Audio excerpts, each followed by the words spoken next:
झारखंड के नेताओं के पास ना रोजगार क्रिएट करने का कोई प्लान है, ना गरीबी खत्म करने का कोई प्लान है, ना महंगाई कंट्रोल करने का कोई प्लान है।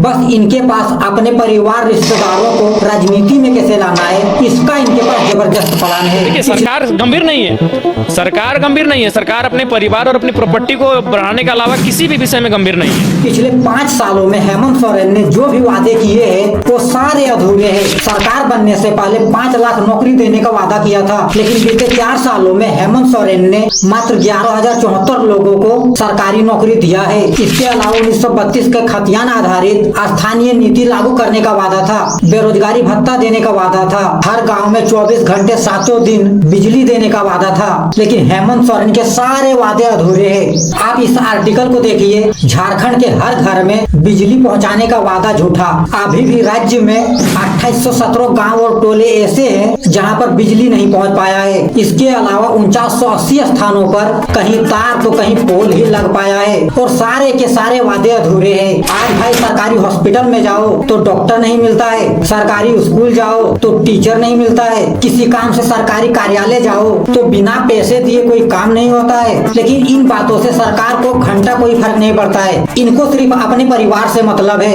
इनको अपने भाई बेटे भतीजे को आगे बढ़ाना है। अभी जिस तरह से देश के दूसरे राज्यों में परिवारवाद का बोलबाला बढ़ रहा है, सेम वैसे ही अभी झारखंड में भी परिवारवाद का बोलबाला दिख रहा है। अभी जनता की सेवा सत्ता को ट्रांसफर करने का तरीका बन गया है। पिछले कुछ सालों से झारखंड में परिवारवाद का ट्रेंड चल रहा है। अब जितने भी नेता है सब अपनी राजनीतिक विरासत अपने बच्चे, रिश्तेदारों और करीबियों को सौंप रहे हैं। सोरेन परिवार के जितने भी लोग हैं सब राजनीति में है। उसी तरह अर्जुन मुंडा, रघुवर दास, चंपई सोरेन, मधु कोड़ा, सबके फैमिली वाले राजनीति में है। और ये तो 5 से 6 नेताओं की जानकारी है। आप गूगल करोगे तो झारखंड के जितने भी विधायक और सांसद है सब अपने बाल बच्चों के चिंतन मंथन में डूबे हैं। उनको जनता से कोई लेना देना नहीं है, बस दिखावे के लिए बयानबाजी कर लेते हैं। और अभी 2025 के इलेक्शन में सबने अपने अपने रिश्तेदारों को चुनाव लड़वाया।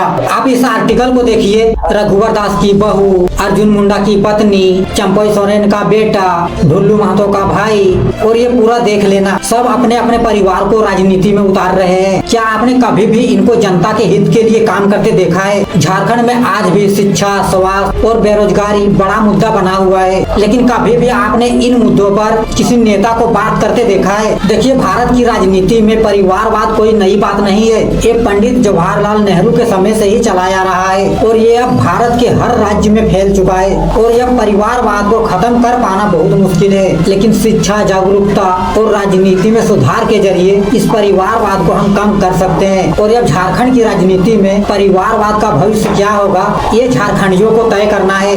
अगर पब्लिक परिवारवाद से छुटकारा पाना चाहता है तो पब्लिक को अपने हक और अधिकार के लिए जयराम महतो जैसा लड़ना होगा, उनके जैसा आवाज उठाना होगा। तभी आने वाले समय में पब्लिक को इस गंदी राजनीति से छुटकारा मिल पाएगा।